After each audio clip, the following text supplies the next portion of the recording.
अगर किसी ने युवाओं के भविष्य के साथ खिलवाड़ किया तो उस उत्तर प्रदेश के गाजियाबाद में बोलते हुए सीएम योगी आदित्यनाथ ने एक बार फिर से समाजवादी पार्टी और अखिलेश यादव को निशाने पर लिया है। उन्होंने कहा कि सपा की सरकार में अराजकता थी, उनकी सरकार में परिवार के अलावा किसी का भला नहीं हुआ।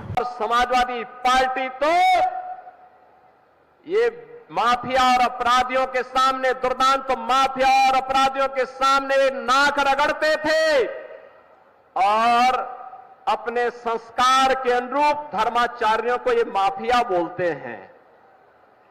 इनकी प्रवृत्ति तो देखो, औरंगजेब की आत्मा सचमुच इनके अंदर घुस चुकी है।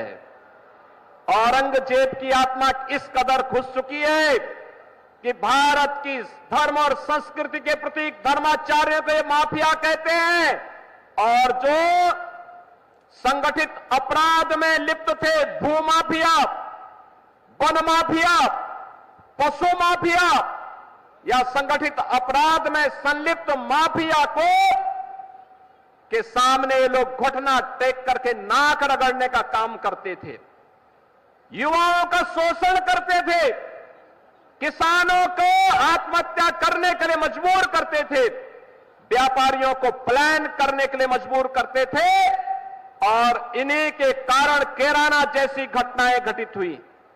कैराना से व्यापारियों को, हिंदुओं को प्लान करना पड़ा था, कांदड़ा से प्लान करना पड़ा था।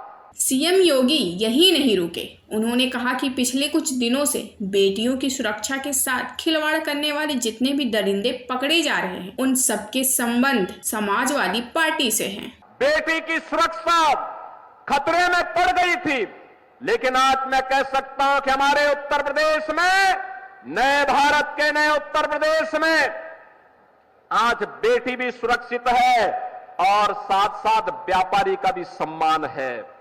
युवाओं के लिए रोजगार है तो साथ साथ किसान भी आत्मसम्मान के साथ आगे बढ़ने का काम कर रहा है।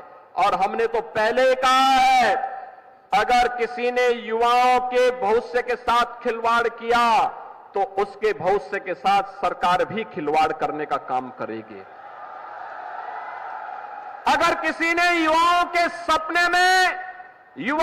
सपने में रोड़ा बनने का काम किया तो उस रोड़े को जबरन हटाने का काम करके, उस बैरियर को जबरन हटाने का काम सरकार करेगी, और बैरियर बनने वालों की संपत्ति को जब्त करके गरीबों में बंटवाने का काम भी सरकार करेगी।